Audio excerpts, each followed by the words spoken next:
la une de ce journal, à 72 heures du réveillon de Noël, les articles et accessoires liés aux fêtes de fin d'année attendent désespérément preneurs dans les villes de Bafoussam et Konsamba. C'est une ambiance morose que déplorent des commerçants et dans de nombreux ménages, l'on peine à satisfaire les besoins des enfants à l'approche des fêtes de fin d'année. Illustration à suivre en ouverture de ce journal. Un regain d'insécurité en Centrafrique impacte sur le corridor Douala-Bangui. De nombreux transporteurs routiers sont bloqués à la frontière, notamment à Garoua-Boulaye, du fait des exactions menées par des groupes armés rebelles. Pendant ce temps, il y a une mobilisation des forces rwandaises et russes aux côtés de l'armée centrafricaine dans le but de mettre fin à ces manœuvres de déstabilisation. Mais ce dispositif sécuritaire peut-il tenir jusqu'à l'élection présidentielle prévue le dimanche 27 décembre 2020? Élément de réponse dans ce journal.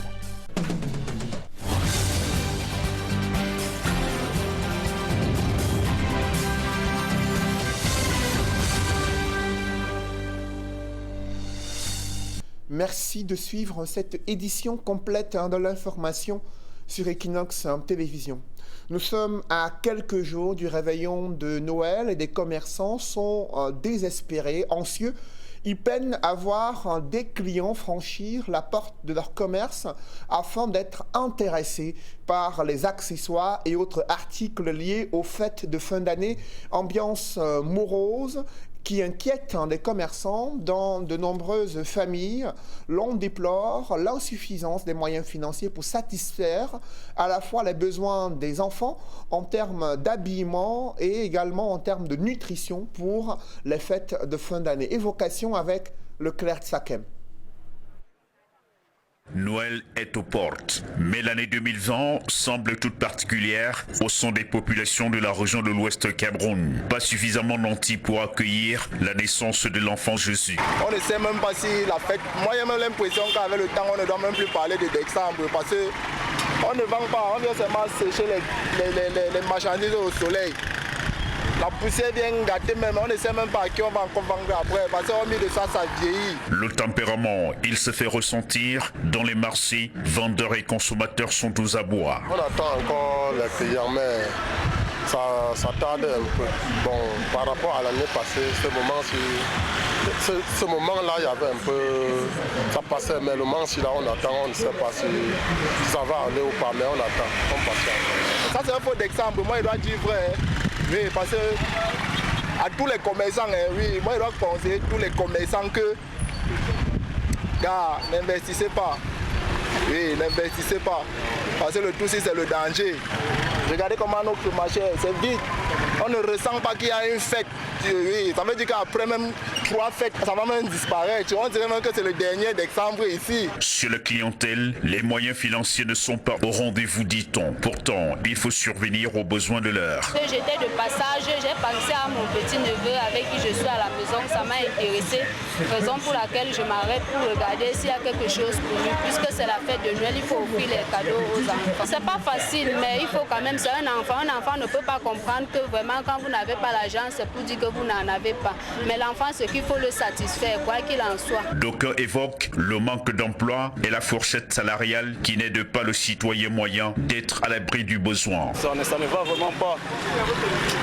Et vous voyez un peu, j'étais à faire depuis un bon bout de temps, on travaille, il n'y a pas l'argent. On aimerait vraiment que nos dirigeants puissent intervenir par rapport à ça. Vous voyez un peu. C'est vraiment tellement délicat, il faudrait qu'ils interviennent vraiment.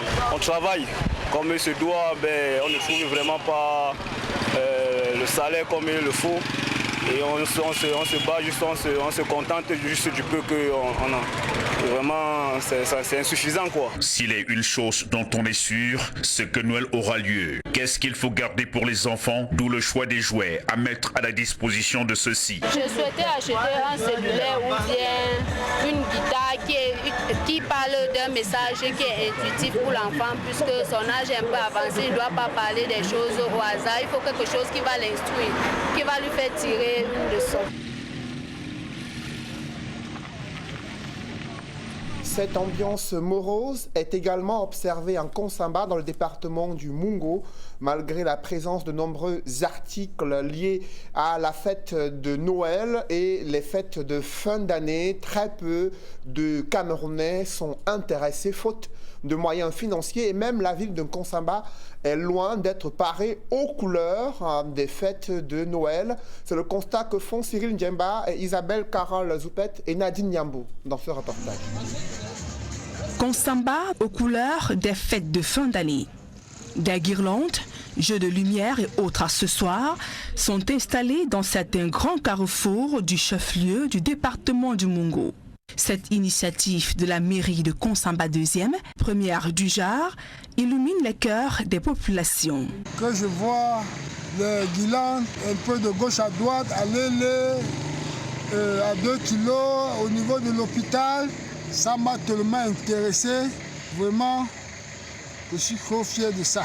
Au-delà de la décoration de la ville, la réhabilitation de l'éclairage public dans certains quartiers obscurs est saluée par les populations qui, selon elles, va permettre de diminuer le phénomène d'agression et d'insécurité récurrent en cette période. Et par rapport à la sécurité du quartier, sans l'éclairage public, il n'y a pas de sécurité.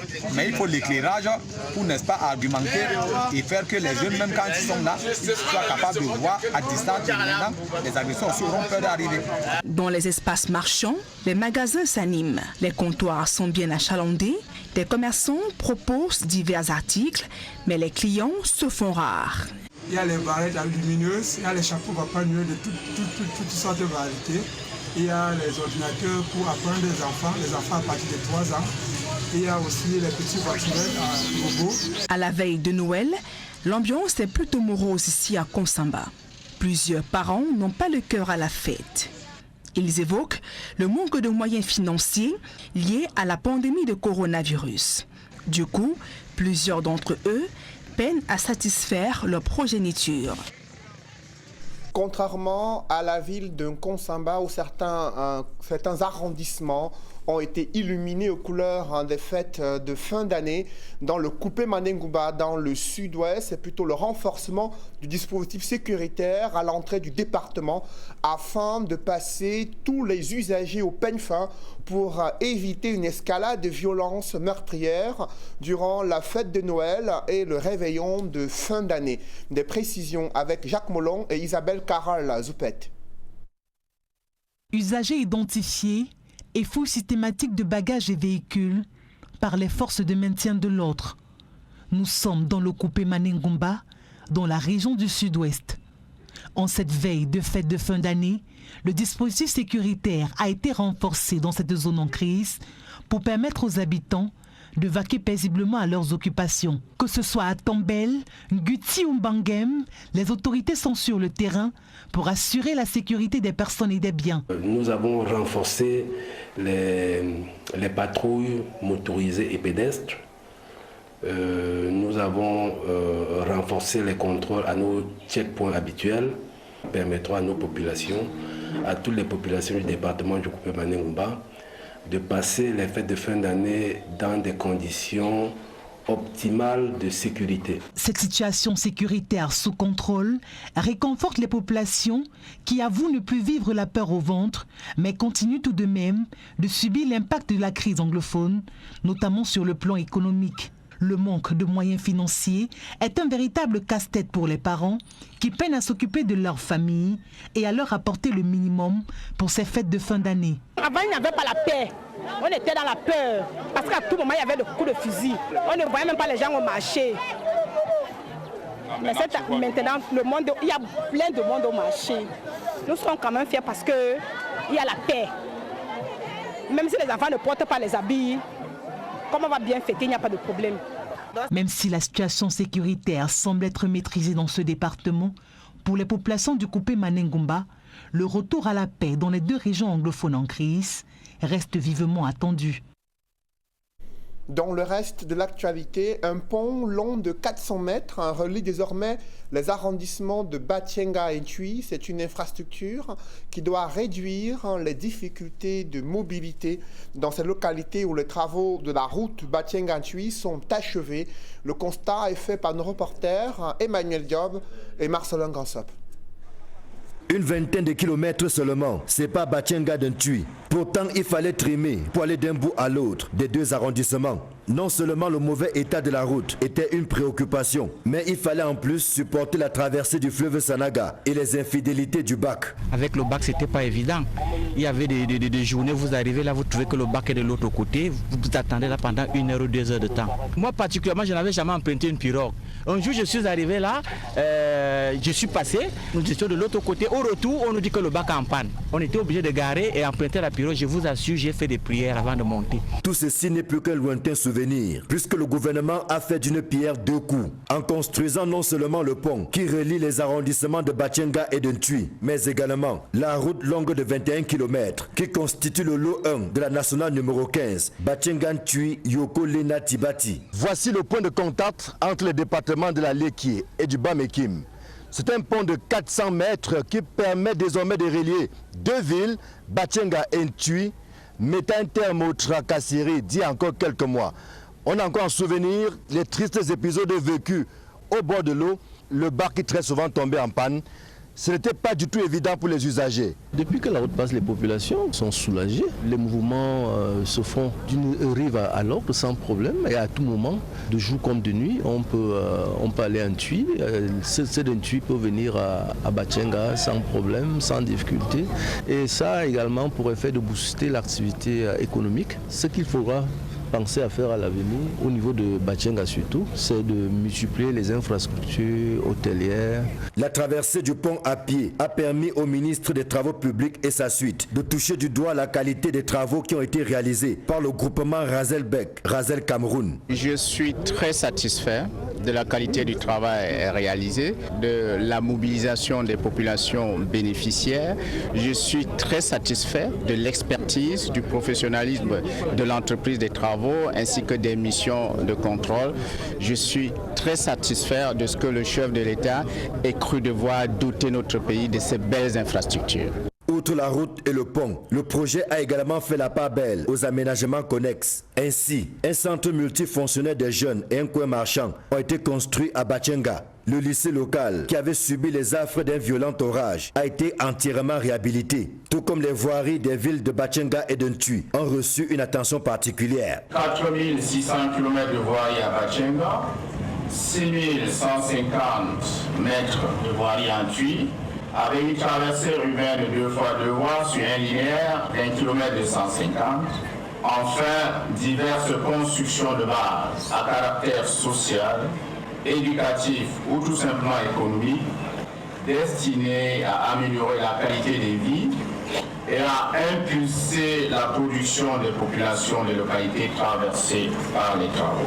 Le vœu des usagers et des populations riveraines est de voir les autres tronçons de la nationale numéro 15 connaître un coup d'accélérateur, notamment le tronçon Ntui-Mankim, afin qu'il soit aisé dans un bref avenir de partir de Yaoundé dans le centre pour Tibati dans la Damawa, et ce en peu de temps.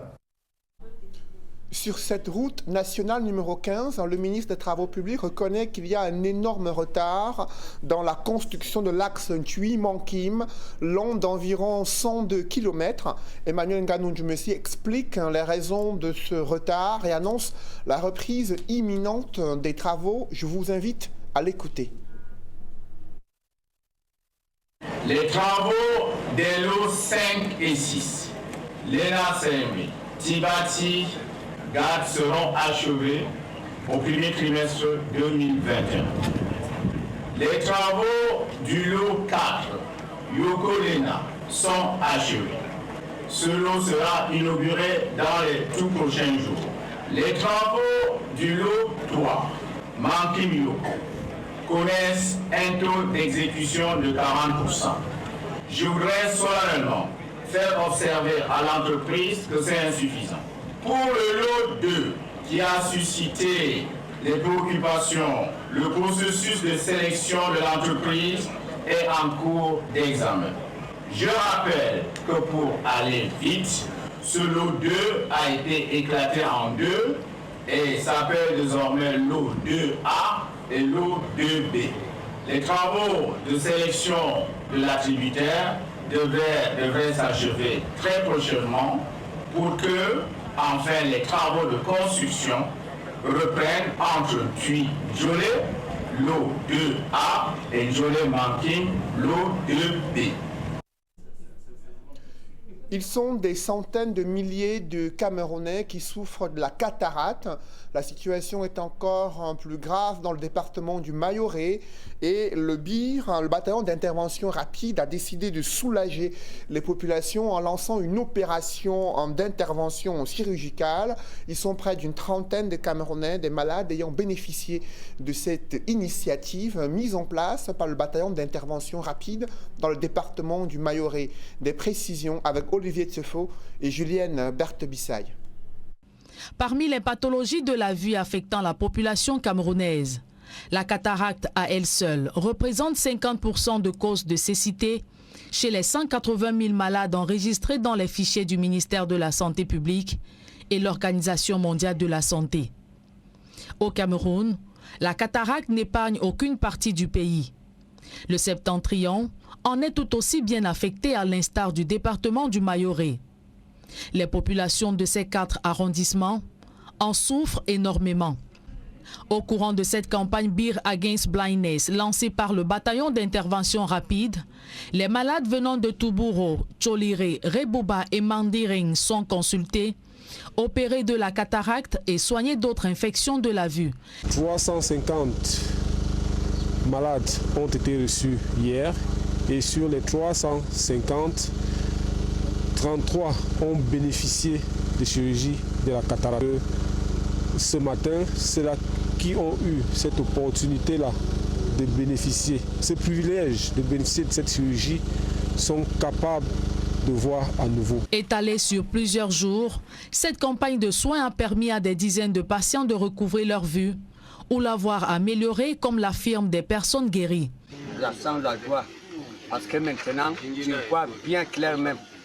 Maintenant, comme on a ouvert, je vous vois bien. Avec l'habillement que vous avez porté, je peux dire telle couleur, telle couleur. Avant, je ne voyais même pas rien, je ne voyais rien. Maintenant, je vois très clair. Le travail, je félicite le BIR de nous venir soigner. Je leur souhaite longue vie et bonheur. Ça fait déjà 5 ans que je ne vois pas les gosses là.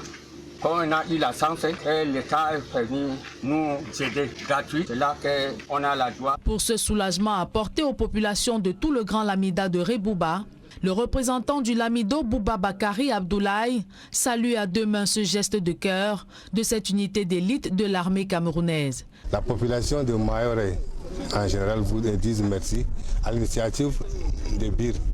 Vraiment, nous saluons leur initiative et c'est une bonne chose. Nous leur demandons de continuer de faire davantage. Sur cet invite à toujours voler au secours des populations, le bataillon d'intervention rapide inscrit cette action civilo-militaire dans l'accomplissement du concept armée et nation. Cette opération comme ça vient également intégrer la population dans notre combat, leur rappeler que nous sommes ensemble et que nous comptons sur elle, que nous sommes auprès d'elle dans la lutte contre l'insécurité sous toutes ses formes. En dépit de cette action humanitaire du BIR pour soulager les souffrances des populations du Mayoré et bien d'autres localités du pays, la bataille est loin d'être gagnée contre la cataracte et toutes les autres maladies de la vue qui ont déjà fait près de 540 000 malvoyants à travers le pays. Comment faire de nos universités de véritables centres de technopoles de référence en Afrique? Pour le cas de l'université de Yaoundé 2, qui souhaite être un technopole de sciences sociales de référence, il faut près de 152 milliards de francs CFA pour réformer cette institution universitaire. Mais les caisses de l'État ne peuvent pas à elles tout seules financer de telles réformes. D'où viendra l'argent? Comment pouvoir résoudre l'inadéquation entre les formations universitaires et l'accès à l'emploi et le développement du Cameroun? Élément de réponse avec Rodin Gassi et Marcelin Gansap. 27 ans après sa création, il était temps que l'université de Yaoundé 2 fasse sa mue et se projette vers l'avenir en tenant compte des défis de l'heure. Vous voyez, on ne gère plus le droit, les métiers de droit comme on les gérait avant. Et pour ça, il faut faire une révolution de l'enseignement, de la formation qu'on va donner aux étudiants pour que ces étudiants soient directement opérationnels et répondent aux déshydratats du secteur à la fois privé et public. Parce que c'est le droit qui irrigue les activités de la vie économique et politique d'un pays. Partout on les trouve, c'est comme le sang qui circule dans la veine. Cette ambition repose sur un plan stratégique de développement qui couvre la période 2021-2025. L'université de Yaoundé 2 a du potentiel pour maintenir sa position de technopole des sciences sociales en Afrique. Un fort potentiel foncier de 312 hectares totalement disponible, sécurisé juridiquement et physiquement.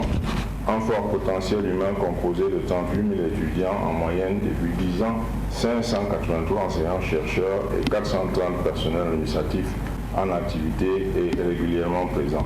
Partant de ce potentiel, nous avons défini depuis notre prise de fonction en qualité de recteur de cette université la vision de la transformer en technopole de sciences sociales.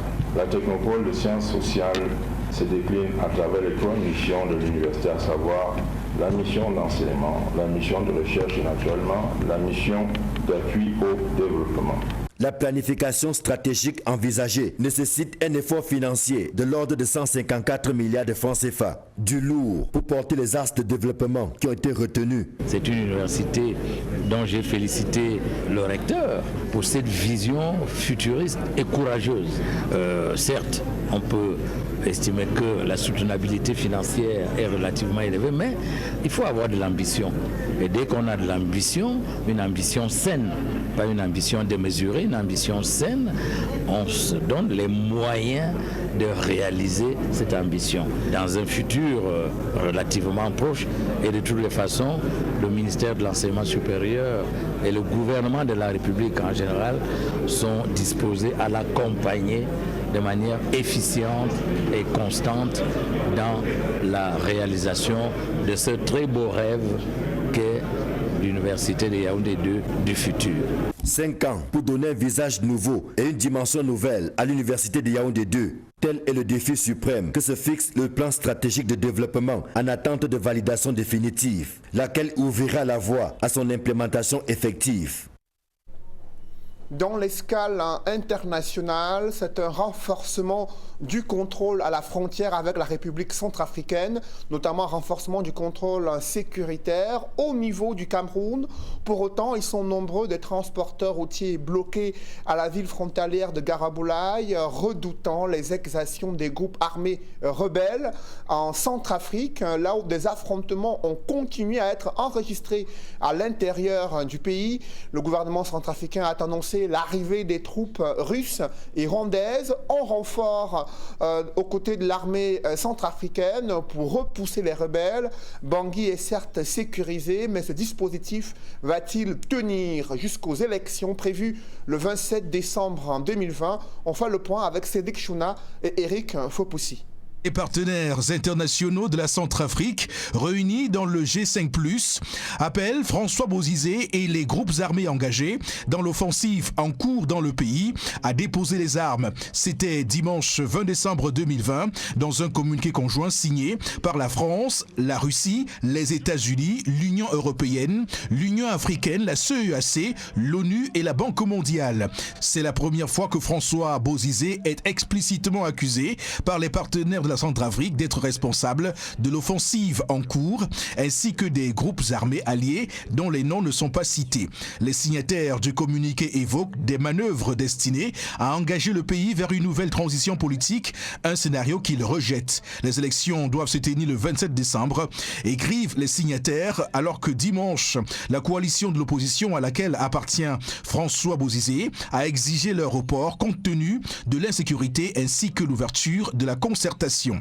Le climat est toujours aussi précaire en Centrafrique. Globalement, sur la route principale du pays, la situation est plus calme. Les groupes armés sont moins visibles dans les localités, mais restent présents. Des sources sécuritaires n'excluent pas qu'ils s'éloignent des grands axes pour poursuivre leur progression à travers la brousse. Une présence inhabituelle d'hommes en armes est aussi signalée à Baboua, au nord-ouest tout près de la frontière camerounaise. Plusieurs autorités craignent qu'ils ne coupent l'axe de ravitaillement de la capitale dans une stratégie de blocus à distance.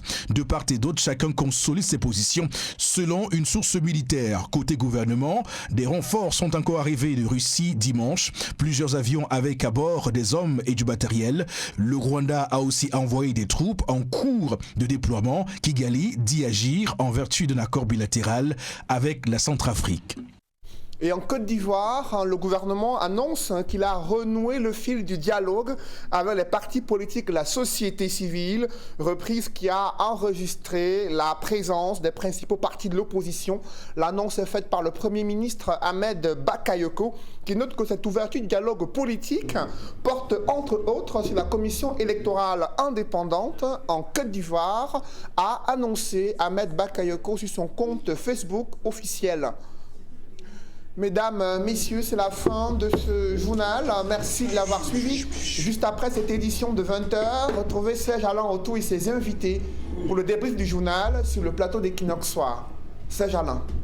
Voilà, à quelques jours, vous avez dit à 72 heures de la célébration de la fête de la Nativité, les boutiques achalandées cherchent désespérément preneurs. C'est le constat qui a été fait à Bafoussam, en Konsamba et dans le coupé Manengouba, c'est dans le sud-ouest.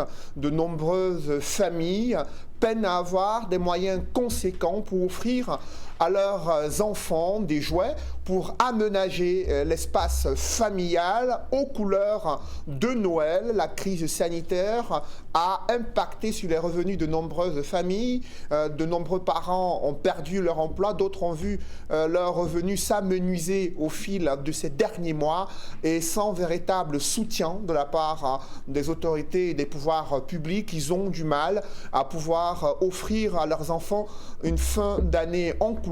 Certains comptent néanmoins essayer, tant bien que mal, d'offrir au moins un repas spécial durant le réveillon de Noël. Serge Alain. Voilà, madame, monsieur, c'est dans l'essentiel Equinox Soir, deuxième partie. Bonne soirée à vous, Cédric. Bonne soirée à vous, Serge Alain. Rendez-vous demain, 20h. Dans un instant, la suite.